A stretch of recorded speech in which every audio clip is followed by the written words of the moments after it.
Welcome, everyone, to the Next Best Picture podcast, where we are talking with Juliette Binoche, one of Hi, the stars in the new film, The Taste of Things. Juliette, thank you so much for joining us today. thanks for having me.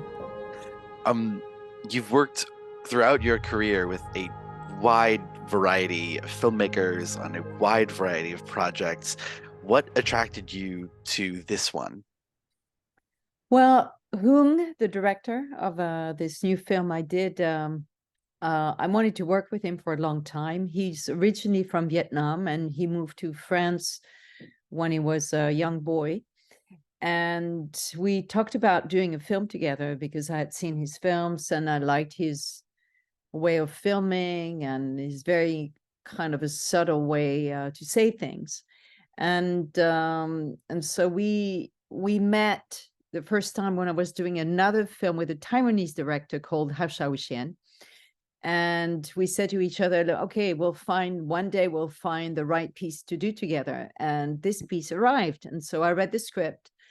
Um, I suggested that he develop the feminine part a little more, and he did. A month after he gave me a new script, and that's the script we shot. So, I mean, he's not filming; he's painting while he's filming. It's very much of an art form for him, and he does actually gives classes as a director for young cinephiles and directors. So he has really specific ways of choosing the angles he wants to tell the story with, and so he's an artist. That's what was important to me. And it's you working with a director that you describe as an artist, and this is a film very much about art, the culinary arts. How much of a gourmand are you in your own life? I am gourmand, Yeah. very much so. And it's probably why I read Chocolat a while ago, yeah, so quickly, and I got involved with that film. No, I mean, I cook every day, and not like we cook in the film because I'm not, an artist in that way. But I I love knowing where the items, the vegetables are coming from. I mean, I do my market and I like talking to the farmers. We have, farming markets in Paris, and so I've been doing this for 35 years. And cooking is every day is a little boring, but once in a while is great. But when you're hungry, you definitely cook with pleasure because you go. But sharing it is actually the must of the must, because it becomes purposeful, and it's a way of uniting friends together or family together or with your kids. I've always loved my mother's cook, for example, and my father's as well, but I saw my mother cooking more. And I always enjoyed everything she was doing. She would add a little more of curry, a little more of, garlic or herbs, and it always had this twist of yummy feeling. Yeah, comforting, and it's like a protection in a way. You feel protected and loved. Mm. When making the film and you're, moving around the kitchen in this way, and for a good number of those scenes, you're also working with your young apprentice in the film. Did that remind you at all of being in your mother's kitchen when you were young? No, she taught me a little Yeah. bit. But I was more observing what she was doing instead of showing me, how to do things. Also because she wanted me to be independent, and know how to do the basics. Because herself, when she was 18, she told me she put some rice in the oven without water, and because she didn't know how to cook anything. And so for her, it was important that I had some principles in order not to be in that situation of not knowing how to deal with it. Of course. And I Um, made sure my kids had some principles as well. So they're both pretty good cooks. And I'm happy because it feels like, okay, you can go into your life because you have some basics, not only ordering online. You know how to survive in an island one day. It's very important, especially these days. Yeah. How much of the cooking in the film did you actually do on set versus how much was prepared? No, we did quite a lot. Benoit and myself. Benoit, who plays the main character, and no, we did a lot. But when I had a minute, because I was not shooting every day, I was running to the kitchen and learning more, because you want to know all the secrets, of a great cook. And of course, I forgot everything because I don't have time to repeat the recipes. Learning is Yeah. about repeating. But I have the book they gave me at the end of it all, so I can go back to it. But it needs time. I mean, cooking needs time. If you want a little more sophisticated than just grilling something.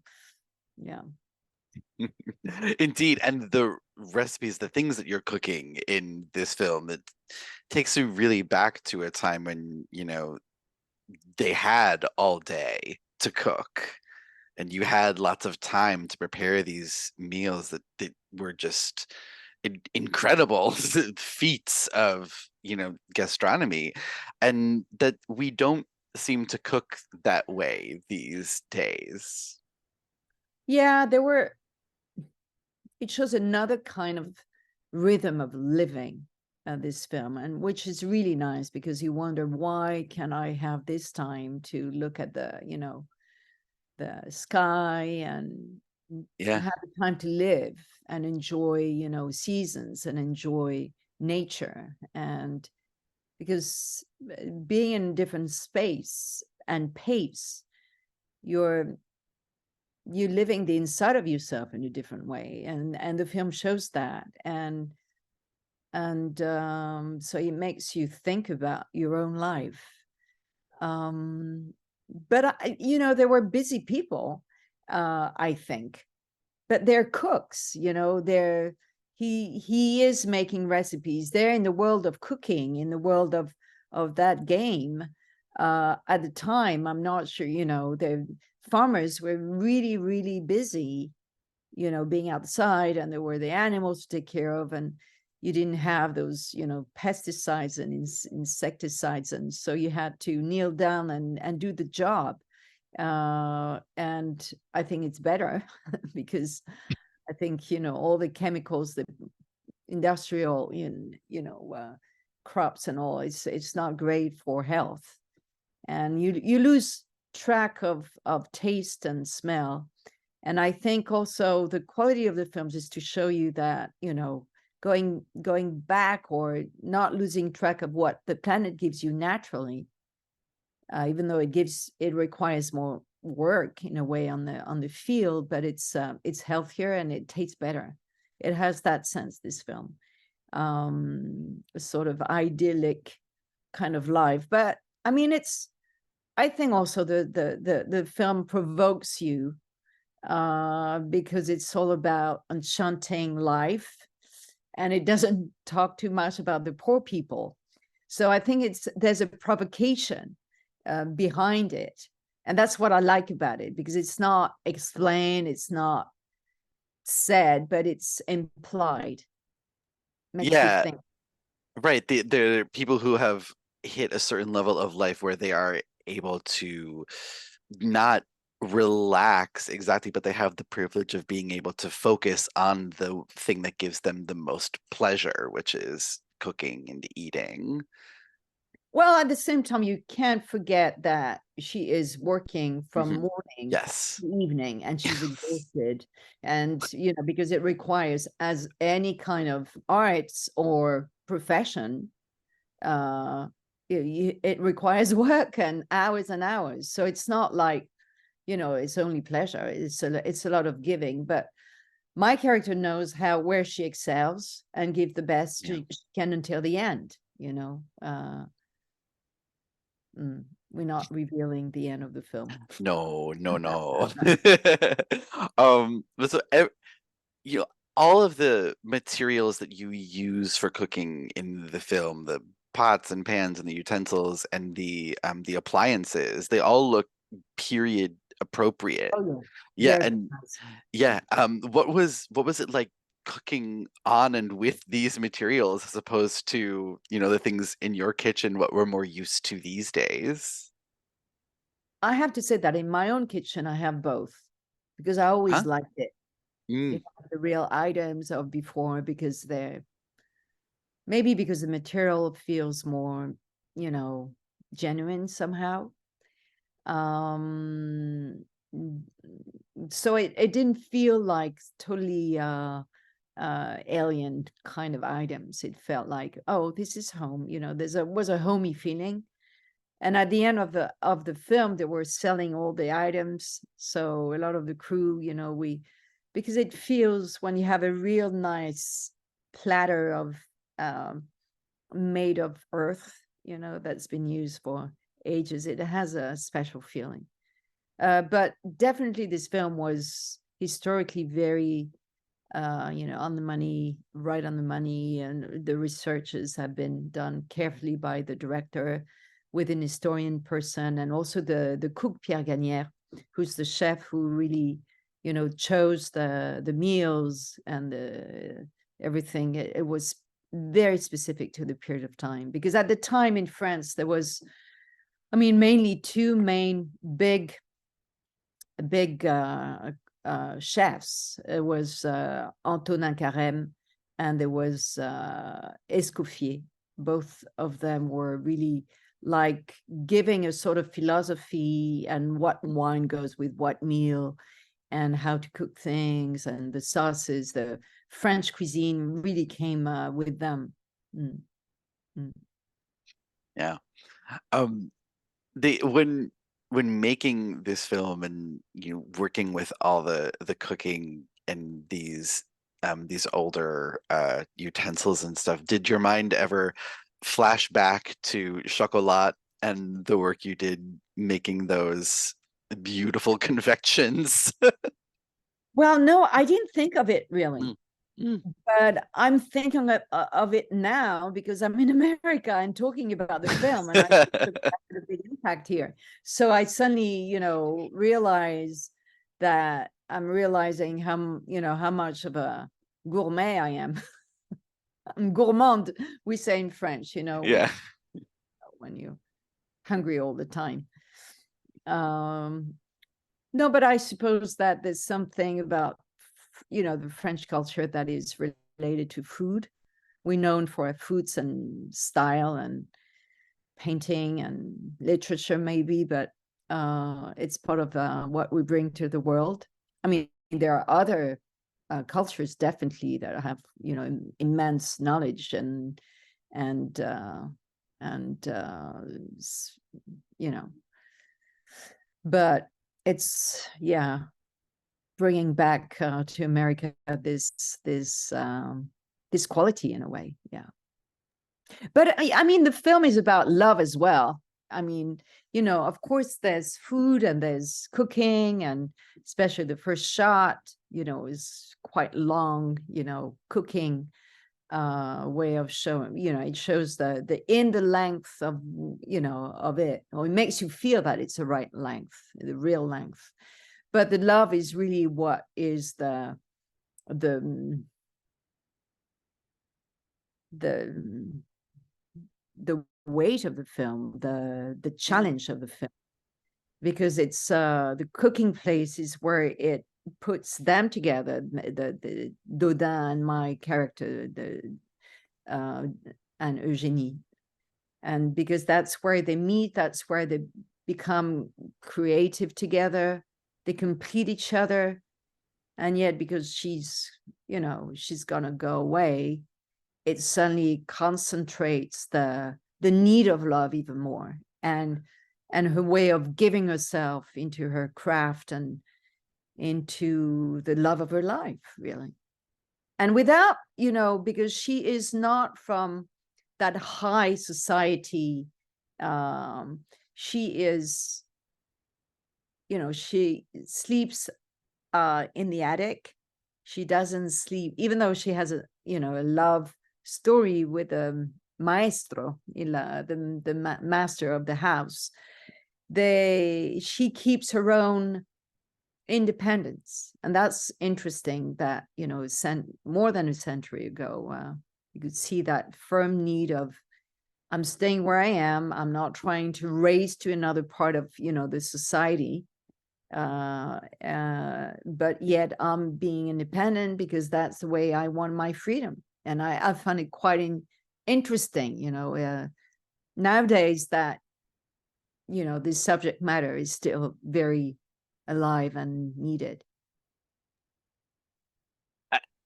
Absolutely. And you know, you've made a point throughout your career of working with a lot of female directors, and it feels like the industry has finally um, gotten around to acknowledging that there are more talented female directors. Do how have you seen the industry change on that front over the years, working in France and Hollywood? Well, definitely there are more women directors.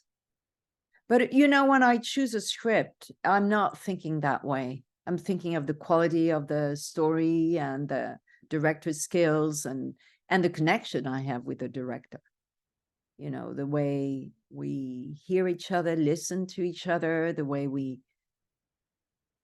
you know, the pace of speaking and listening is very important between directors and actors.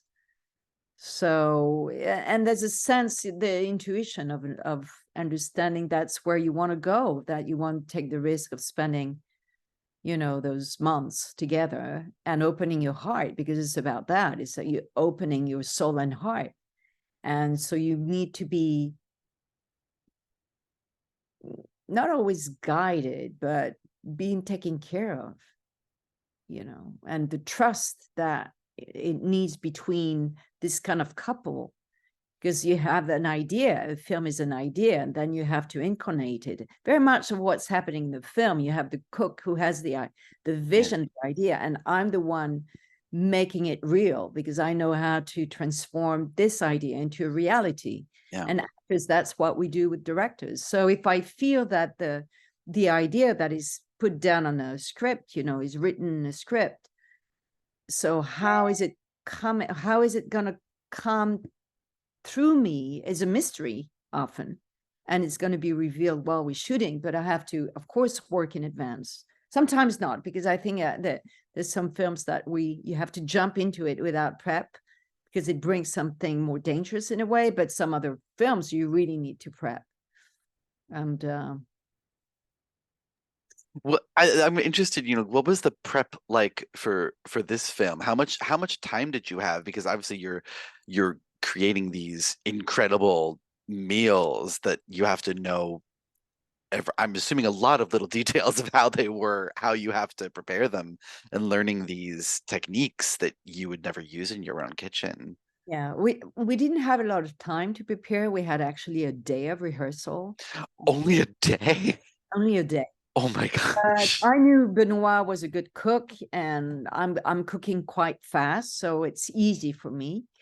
Um, but we had some videos that the director did with the chef, so I knew what was coming first and second. You know, you have to cook this before you cook that, and then you have to, you know. So it's a whole organization, architectural kind of, you know, scheming the pace of what needs to be done before cooking like this and that. Because what's difficult while you cooking is that everything gets ready in the right time, and you have to have like 7 different brains in order to know, oh, this is cooking and this is going to be ready, and that's, it's very much like a director. You know, things need to be ready on time, and synchronizing the food being ready with the shot being ready with the acting being ready was, it was a little bit of a, you know, Yeah. of organization. And the first AD in this film was amazing. And the crop, the, how do you call it? Crop crew? No, not the crop, the prop, the Ah, prop. yeah, yeah, Yeah, the prop crew was amazing. I've never seen people working like that. There were a couple, and they were lighting the candles like crazy, and coming with all the platters and all the meals, and making sure you had the dish towels where it needed to be. And I was doing it as well, because you didn't want to burn your fingers. yeah. Really, they needed to be ready, when you needed them. So everybody's, being responsible what in each person needs as an actor. Yeah, and I know you were also a dancer in the past, and I couldn't help but, think about that while watching this, because watching you cook and do all these things, it felt like choreography.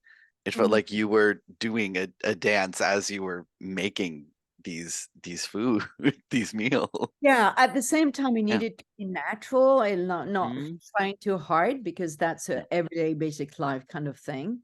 So it needed to be kind of relaxed and yet precise. But that's the art of acting. You've got to embody it in a way that you have to go into a place that as an actor.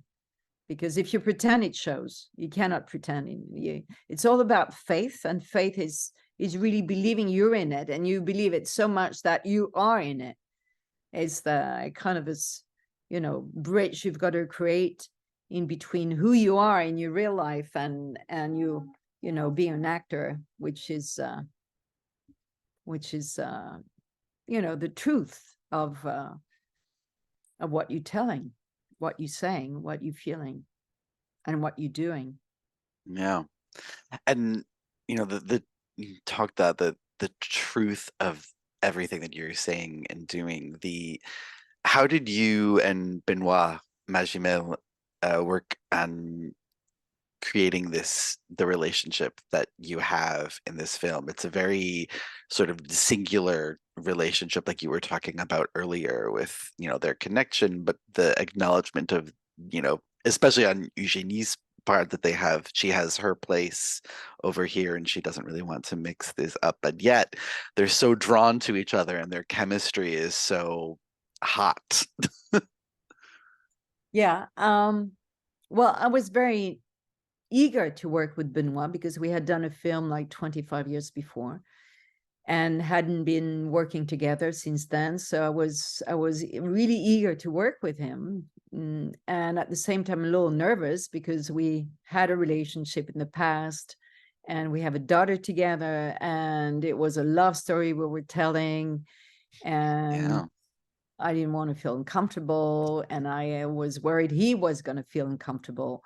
So what happened is that really, well, the first day of shooting, there was a little tension, because the day before he wanted to cook so much that um, he was cooking as much as I was cooking. And the film, I'm the cook. And when I was away, he needed to have the desire to have a cook. So we had to somehow reevaluated that situation, and that,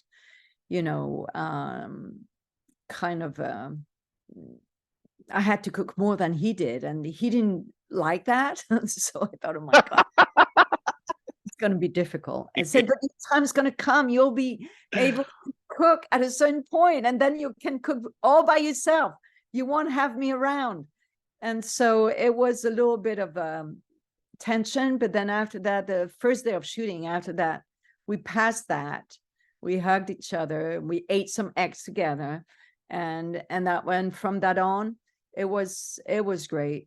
I mean, I was very moved to work with him. I was, it was not my words. There were whom the writers, the Yeah. directors' words. And I felt so happy that I could express my feelings, my love, my whatever happened in the past, whatever, I love you forever, and that's the way it is. And to be able to say that through that film, and with Hoon's words, it was a gift.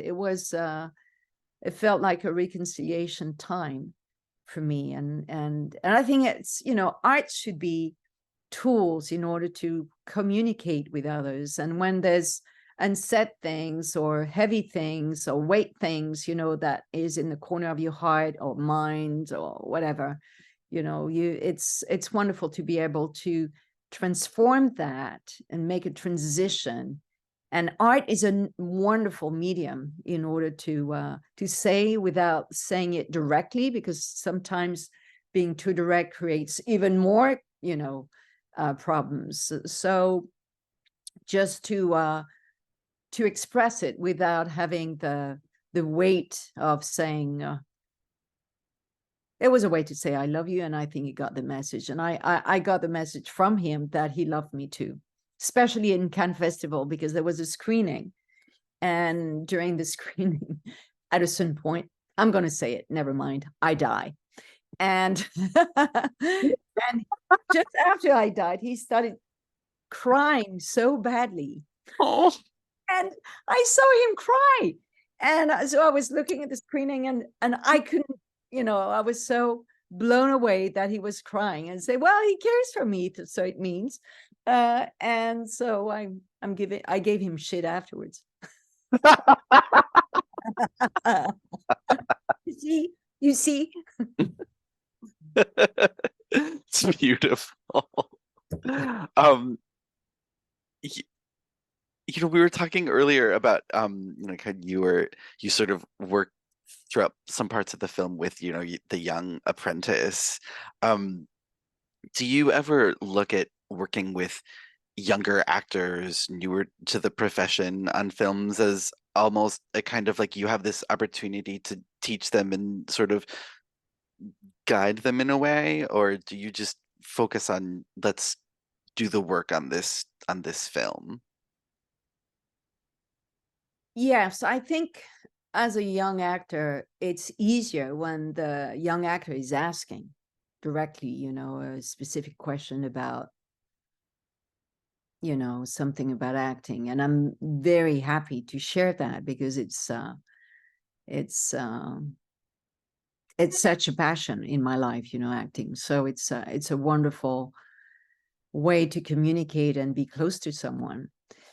At the same time, I have to, you know, to be cautious, because people are fragile and they have their own pace, and they can take it in a critical way, and you don't want that. You want it to be a genuine moment of yeah, of an opening question. So but I love talking about acting. I think it's you know, it's such a privilege to be an actor. It's such because you're doing it with your heart, with your body, with your mind, with your intelligence, your sensitivity. It requires so much of your whole being, you know, and your tool is your body, your tool is your heart. And so it's and how do you perceive another human being, or being in that situation, or how do you perceive the vision that directors has, if he has one, or how do you create a common vision if he doesn't have it, you know, or she doesn't have it. So it's so interesting, so creative.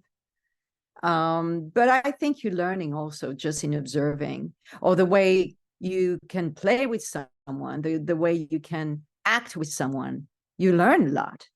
I remember Jeanne Moreau's eyes when I was playing with her. It felt like the infinite in her eyes, and say, wow, this is a place of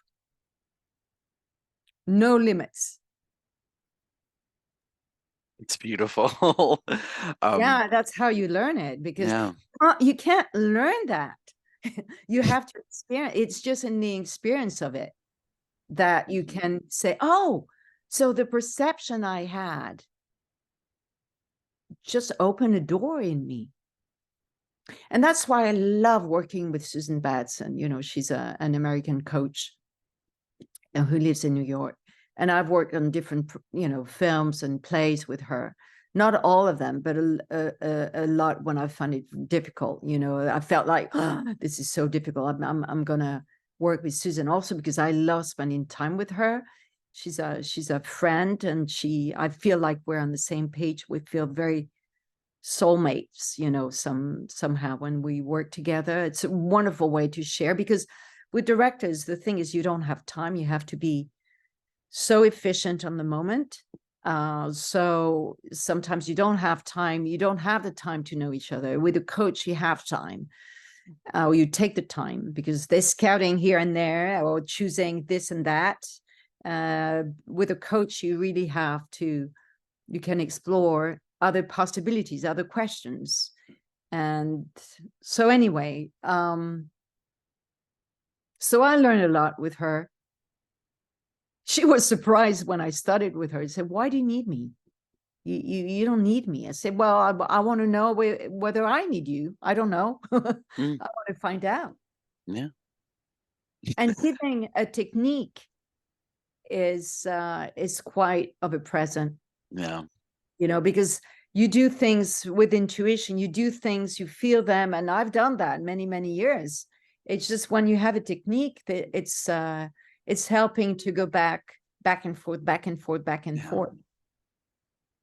But now, I mean, sometimes I want to forget about the technique because you want to not know.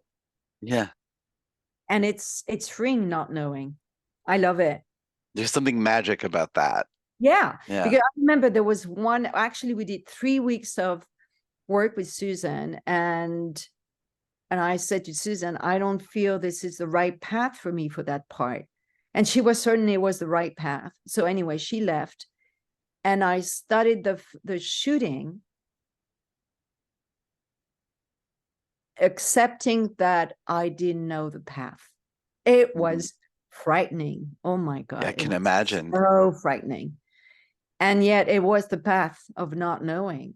And on this film, it was all about modesty, because I didn't work with a coach. I felt like I'm jumping into it. First of all, I know Benoit and I know about cooking. So it's a fields I know somehow, but it was all about modesty and being transparent. It was, how do I be expressed? And instead of trying to do things with your will, it needed to come through by itself. Am I talking too much? No, it's wonderful. I just said that we're at the end of our time together. But it's been fantastic speaking with you, Juliette, and thank you for your work, for all of your work, but especially for your work on this beautiful film. Thank you very much. Thank you very much. Thank and you. I hope to see you one day or another. Yes, that'd be wonderful. Okay.